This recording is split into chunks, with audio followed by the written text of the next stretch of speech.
Well, hello everyone, and welcome back for our first installment of the MuniMinute for 2025. I'm John Muschalek with HilltopSecurities, and I'm here with Tom Kozlik, Managing Director and Head of Public Policy and Municipal Strategy with HilltopSecurities.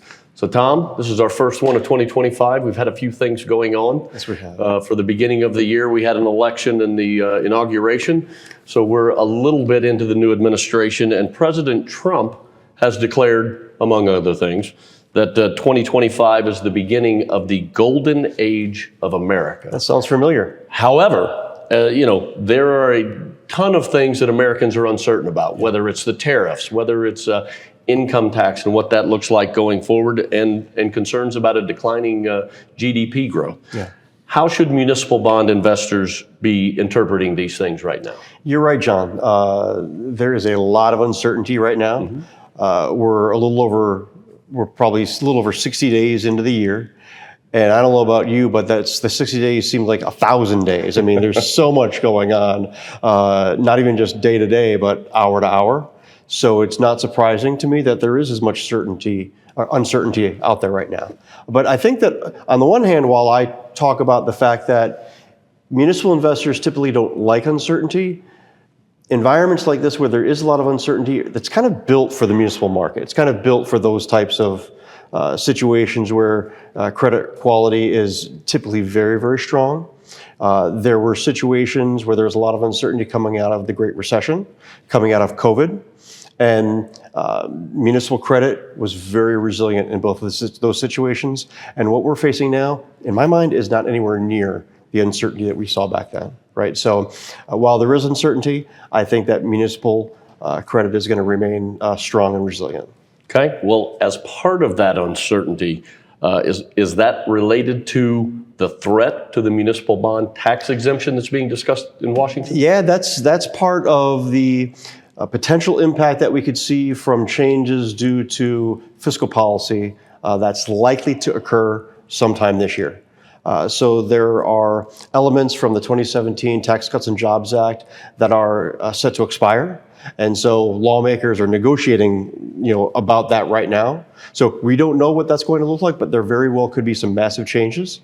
And one of the ways that they could be looking to pay for some of their tax policy ideas is through the municipal bond tax exemption. There's an imminent threat that occurred in January, and we're really on the lookout for more details from lawmakers about that. Okay, so coming up in a couple of weeks, we've got the next FOMC meeting, right? Given the current economic landscape and the monetary policy expectations, how should we be looking and how are tax-exempt yields looking right now?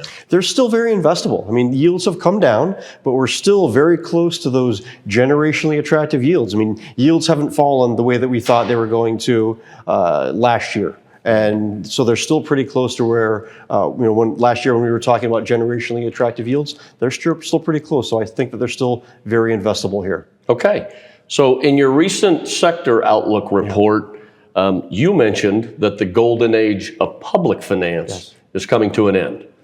So with that happening, what changes can we expect in municipal credit as we move forward? Just to be clear, I said that the golden age is over.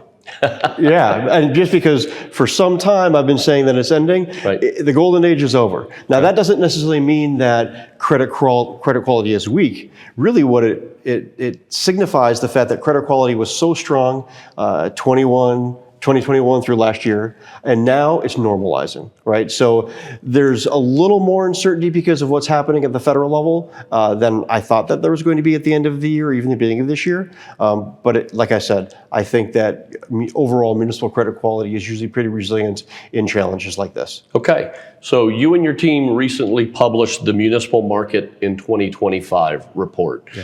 In that report, you got pretty detailed, went down to look at 14 subsectors.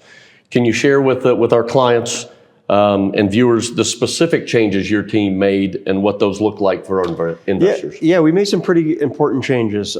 We went from negative to cautious in the healthcare sector. also in the senior living sector. In both of those situations, there are some improvements with regard to the operating situations in both of those sectors. That being said, one of the things that's materialized over recent weeks are questions about healthcare funding from the federal government, how that's going to impact healthcare. So we will continue to watch that.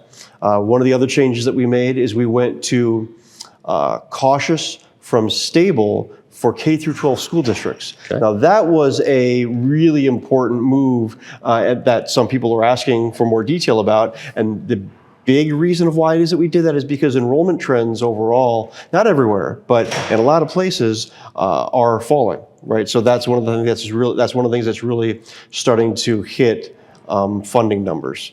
Also, we published back in September real detail about the higher education sector, negative outlook for both private and public. That was one of the things we talked about. And then water and sewer, we went to cautious from stable because infrastructure challenges are starting to catch up in that sector. Well, as always, we know you have an incredibly deep bench and some great analysts on the team here at Hilltop. We would love to talk to you more about this. If you'd like to, reach out to one of your financial advisors here at HilltopSecurities who have access to Tom and his team. Thank you for joining us for the Muni Minute.